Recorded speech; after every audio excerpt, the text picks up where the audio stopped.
Biodiversity represents everything that lives on Earth. It is the fruit of billions of years of evolution, shaped by natural processes and increasingly by the influence of humans. So far, about 1.75 million species have been identified, but scientists believe there could be 13 million species living on our planet. Biodiversity is life. It heals us, as more than 70,000 plant and tree species on Earth are used in medicine. It gives us shelter. Without wood, we couldn't build houses, furniture, or tools. Biodiversity feeds us and clothes us. The consumption patterns of people in rich countries are the principal cause of biodiversity loss. The rapid loss of the Earth's species is estimated to be between 1,000 and 10,000 times higher than the natural extinction rate. Today, our planet hosts 7 billion people. We need to preserve biodiversity so that it can meet the needs of 9 billion of us in 2050. The UN Convention on Biological Diversity aims to provide a framework to address the promotion and protection of biodiversity as a source of goods and services essential to life. The effect of human activities magnified in recent years by population growth and global climate change has greatly reduced biodiversity in ecosystems around the world. One way each of us can contribute to foster biodiversity is to choose a more sustainable lifestyle. Education can help us recognise that our individual actions, as harmless as they can appear, can have global ramifications. We need to learn that we are all part of a web of life. When one species disappears, others are at risk of disappearing as a result. We need to empower our children and youth today to help foster biodiversity tomorrow. Although much of their biodiversity is still unknown, the Guyanas, which consists of Guyana, Suriname, and French Guyana, are home to one of the largest populations of the endangered leatherback turtle in the world and hosts millions of migratory birds from North America. Typical Guyana birds, such as the incredible red ibis and the cock of the rock, attract bird lovers from all over the world. The conservation of biodiversity through the creation and management of protected areas is high on Guyana's agenda.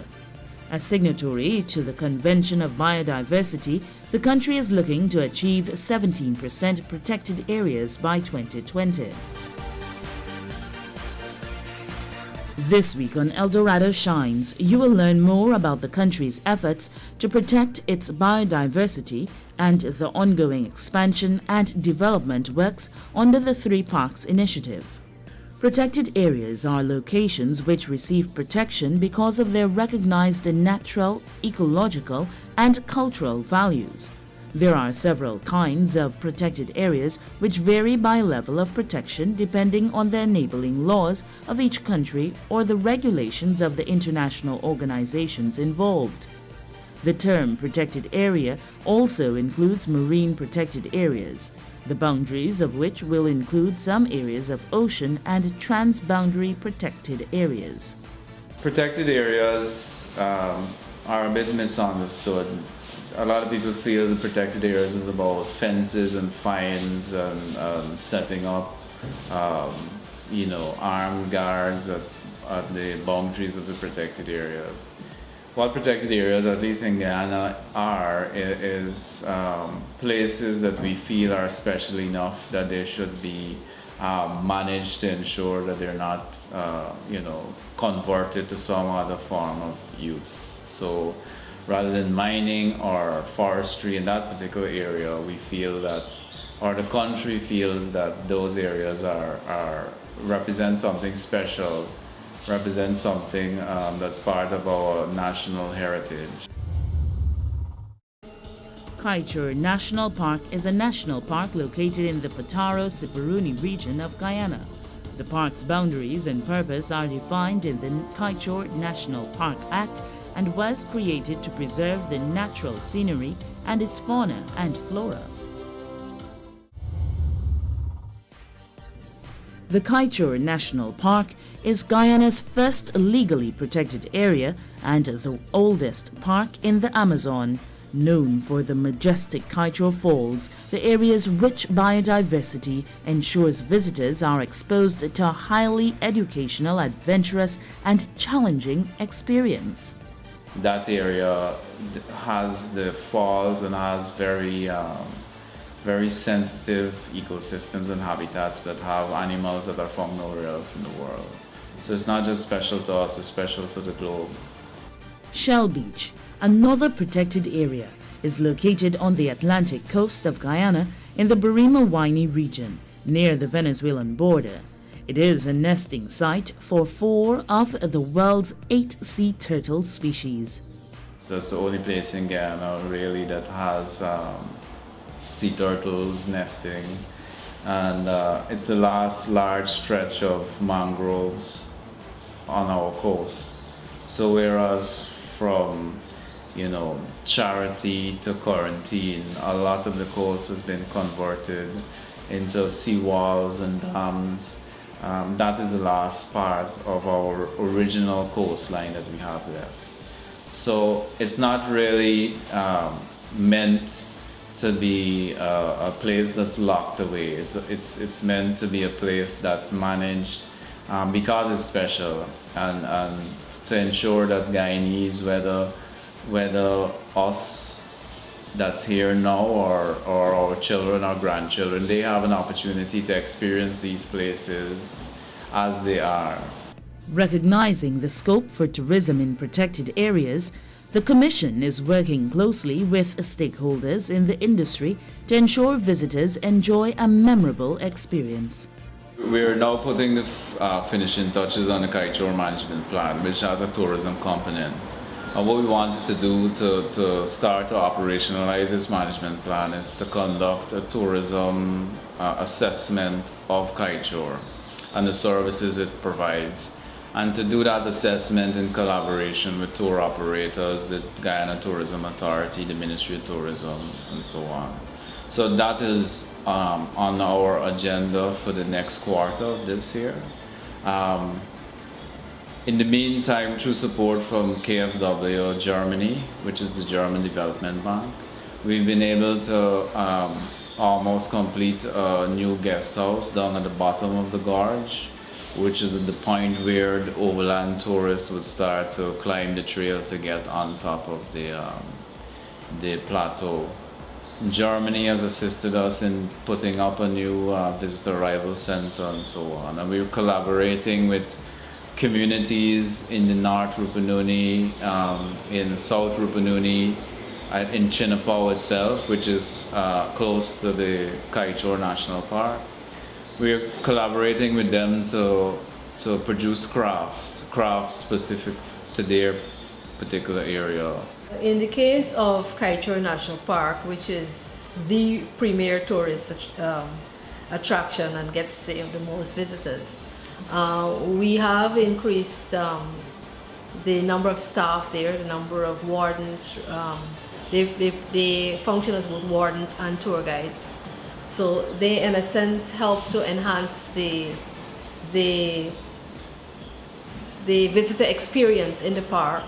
And they also, in a sense, provide some security. They enforce the rules of the park, the Kaieteur National Park. It has rules that are for the safety of the users and also to protect the park and conserve its features. And so we increase the staff. Now there should be more enforcement of the park rules so that persons can be kept safe. And we're still working on enhancing that.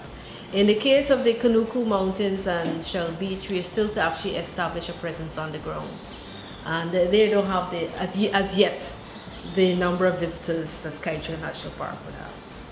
The Commission believes a full collaboration with communities and all stakeholders is the most effective approach that would allow for the establishment of meaningful partnerships.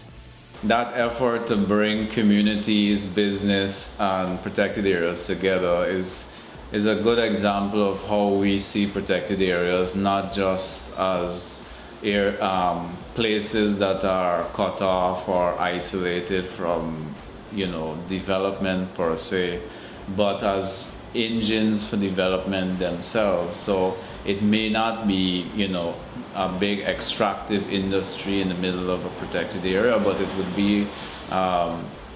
be partnerships with communities to support sustainable livelihoods, to support craft development, to support tourism and tourism services. And all of those things contribute to income generation, to job creation, and to better lives and well-being for not just Guyanese in general, but in particular the communities that depend on these protected areas.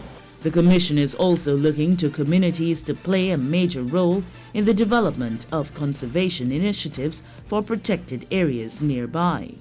In the case of, for instance, Shell Beach, we're now working with the communities themselves to develop a management plan that not just addresses the protected areas issues and concerns, but addresses those concerns of the communities as well. The same process was used to develop the draft Kanaku Mountains Protected Area Management Plan. In Chinapao, there's a much longer history between Kaichor and that community because of the age of the protected area. And I believe that what we've been trying to do with this craft development and through KFW funding, again, through the protected area system, we were able to complete their airstrip in Chinapao and to support craft development projects directly with Chinapao. The hope is that that partnership will continue. It's not a perfect partnership. It's not where we would hope it would be, but we've committed to making the communities the centerpiece of any kind of livelihood development associated with protected areas. So we're committed in the long term to work with communities, and we hope that, you know, as the situation changes and different challenges face us, we would be able to work with the communities to address their concerns. Shell Beach is a stretch of 90-mile long beach located in the northwestern region of Guyana. It is the only place in the country where 4 of the world's 8 endangered species of marine turtles come to lay their eggs. New legislation has now widened the responsibility of the Protected Areas Commission to include several other parks. What the new legislation does as well is they put urban parks under our administration as well. So for instance, the Guyana Zoological Park, the National Park, Joe Vera Park, and the Botanical Gardens all fall under this new system of parks and protected areas.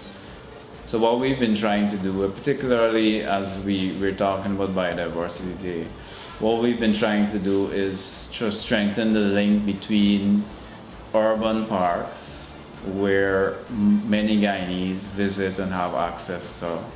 I mean, our latest figures of people using the park, the national park in the afternoon, is about 1,500 people a day, and that's just in the afternoon.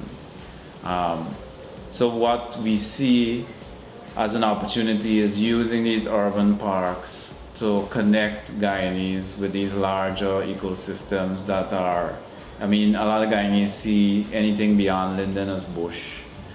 We want to change that. We want to show them that these are special places and places that, you know, we need to be proud of. Protected areas provide a wide range of social, environmental, and economic benefits to people and communities worldwide. They are a tried and tested approach that has been applied for centuries to conserve nature and associated cultural resources by local communities, indigenous peoples, governments, and other organizations. Guyana Zoo is said to be transformed into an international park with walk-through exhibits, coastal wetland for aquatic animals, a savanna area for deer, tapirs, and other related animals, mountainous highland for small cats, and rainforest for the harpy eagles. Work to rehabilitate the Zoological Park, the Botanical Gardens, and the National Park under the Three Parks Initiative aimed at preserving and revamping biodiversity parks in Guyana is ongoing. For the last year and a half, we've had a lot of improvements at all of the parks under the Three Parks Initiative and Jovera Park as well. Starting with Jovera Park, we have replaced the fence along the entire southern and eastern edge. We've redug the pond. It's been dug to about 8 to 10 feet to prevent the regrowth of the lilies. And it's of course open to the public. It was open on Easter weekend, and we had, I would say, in excess of about 7,000 or 8,000 people using the park. It's also open for schools and so on to go in and picnic and so. Much work is also ongoing at the Zoological Park and Botanical Gardens. A master plan has been developed that will see a massive transformation of the zoo, and some of the work has already been completed.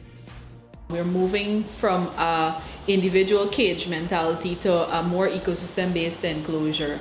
And basically it should be a medium for us to highlight the biodiversity that's in Guyana in as natural a setting as is possible within a zoo setting. And we actually are in the process of completing one of the first major exhibits, which is a walk-through wetlands exhibit. Through partnership with the government of Guyana and the Bihari group of companies, we are able to open up this exhibit shortly, and it's going to be a walkthrough experience whereby we have 3 large enclosures, and you're actually going to be able to walk through from the macaw enclosure through an enclosure with a black caiman and into the waterbirds exhibit. The Three Parks Initiative is a collaborative effort among the Ministry of Natural Resources and the Environment, the Protected Areas Commission, the Bihari Group of Companies, and Conservation International. The modernization of the zoo will also see major work being done to enhance the conditions under which the animals live. One major project is the primate exhibit, which is down at the back, and they're currently housing 3 black spider monkeys. And we have enhanced the enclosure with bamboo, with rope swings. They even have a tree house now, which is very, very cool. And I'm sure it's going to, the enrichment activities that this helps with, it helps with the health of the animal as well as the general well-being of an animal being in an enclosed space. The transformation will also see the construction of Guyana's first petting zoo. A petting zoo features a combination of domesticated animals and some wild species that are docile enough to touch and feed. Another one that's in the works right now is the petting zoo area, and that's about, I would say, 45% complete. And we will be featuring not only animals that have been rehabilitated in the zoo, but animals that were previous pets, and basically it'll be used as an education medium as well as an area to showcase the animals, but predominantly an educational medium, so that we encourage Guyanese, not to be cruel to animals, how to treat animals fairly, things like that. So what about the shortage of animals many visitors to the zoo complain about? There's often a lot of complaints and negativity directed to the zoo, and in many cases rightly so, because the zoo is over half a century old, and many of those cages are actually original cages. So a lot of work needs to be done, and we recognize that, and we're committed to that. But we can no longer justify having a zoo with animals solely for the entertainment of people. The only way we can justify a zoo is if it's used to educate Guyanese about what their biodiversity is and the need to conserve it.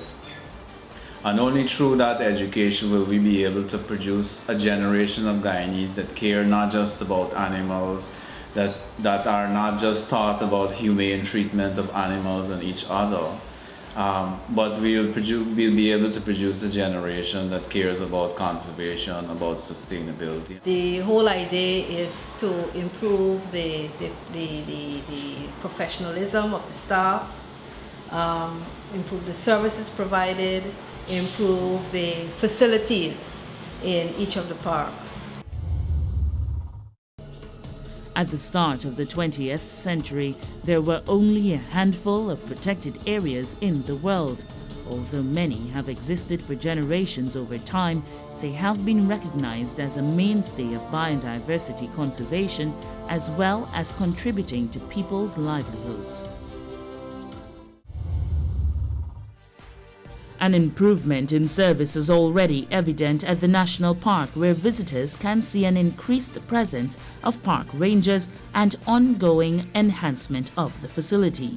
You will now notice that there are security patrols, there are security walking around, security traveling in golf carts, keeping an eye out for the security of the park users. Visitors to the facility have been particularly pleased with this development. Most people have expressed appreciation for the changes in the park and the increased security presence. The government of Guyana, through the Ministry of Natural Resources and the Environment, has signed a memorandum of understanding with the Botanic Gardens of Adelaide of South Australia to develop a program to foster cooperation for biodiversity conservation and sustainable environmental management practices.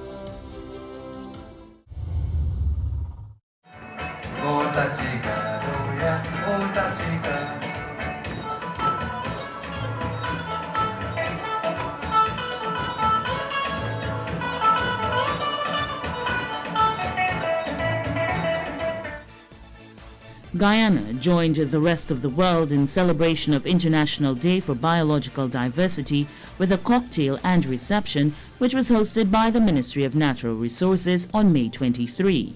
As part of the observances, a workshop for protected areas, management professionals, and international biodiversity experts was held. Speaking at the closing of the workshop, Minister of Natural Resources and the Environment, Robert Prasad, highlighted some of Guyana's initiatives in the area of conservation biodiversity. The approach that we've taken in Guyana is one of collaboration, working with our partners locally, but also working with our partners such as UNDP, WWF, Conservation International, working also with a lot of bilateral partners, through the Ministry of Finance facilitating a number of other arrangements. We have made collaboration with international and local partners as an outlook, as an approach that we believe would be constructive if we really want to move ahead in terms of addressing the issues of conservation of our biodiversity. In Guyana, we are proud to say that in many of the international conventions and protocols, as it relates generally to the environment, but more specifically to the conservation of biodiversity, we are well on our way to achieving these. If you look in terms of Aichi 11 targets, Aichi 16 targets, we will see that in Guyana we are making headway. Earlier this week, we were able, with the CARICOM Secretariat, to host another meeting, whereby we were looking at how it is within the Caribbean subgrouping, or the sub-hemispheric grouping, how it is that we can make countries compliant with IG 16, that is ensuring that we are consistent and we honor obligation under the Nagoya Protocol on access and benefit sharing in terms of biodiversity. And it was pointed out to that meeting that one, we were the first country within the Caribbean to have signed on to the protocol, to have had full accession. And in fact, even before the protocol came into place, we had developed a policy in Guyana in 2010 in terms of access and benefit sharing. And Guyana was in fact being used as a model. And globally, we were the 30th country to have acceded fully to the protocol. And that was something that for Guyanese, but certainly for international partners whom we work very closely with in making that progress. Guyana's linkage to the Amazon, as well as the Caribbean region, and its hosting of the Secretariat of CARICOM, make this venue quite appropriate to celebrate the International Day for Biodiversity, and of course for this workshop that you were all gathered in Iwakrama for. It was a true pleasure for the CBD Secretariat to be able to co-organize the workshop with our UNDP and Guyana government partners in this beautiful country, whose biodiversity, for the most part, is considered to be intact.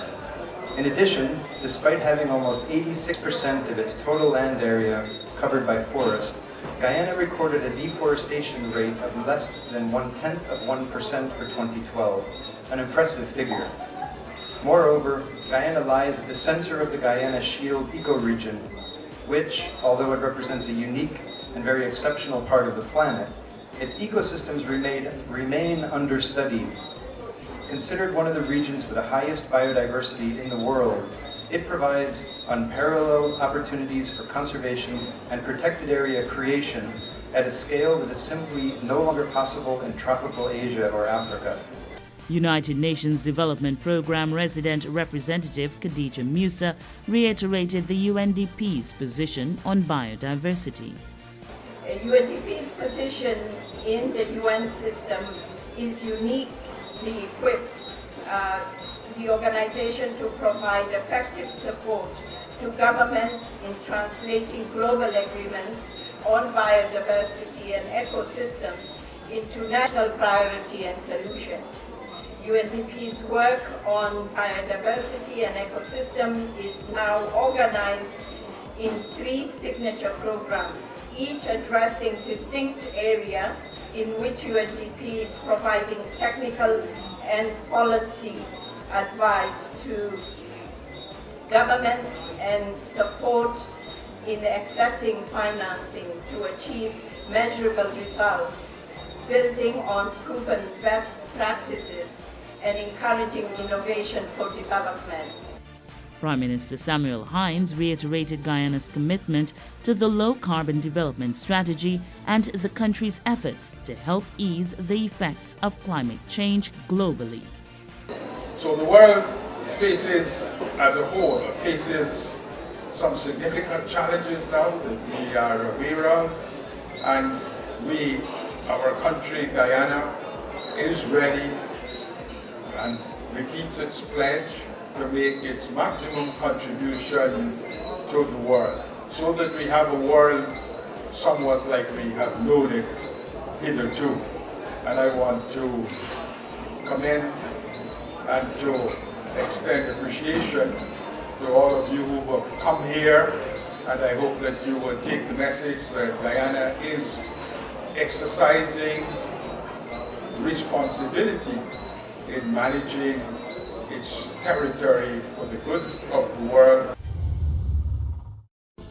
Check us out on the internet for this and every episode of Dorado Shines. Just go to YouTube, search for Dorado Shines and start watching, or like us on Facebook and receive instant updates. You've been watching Dorado Shines. Do join us again next week for another program. Until then, do remember that we all have a role to play in protecting the environment.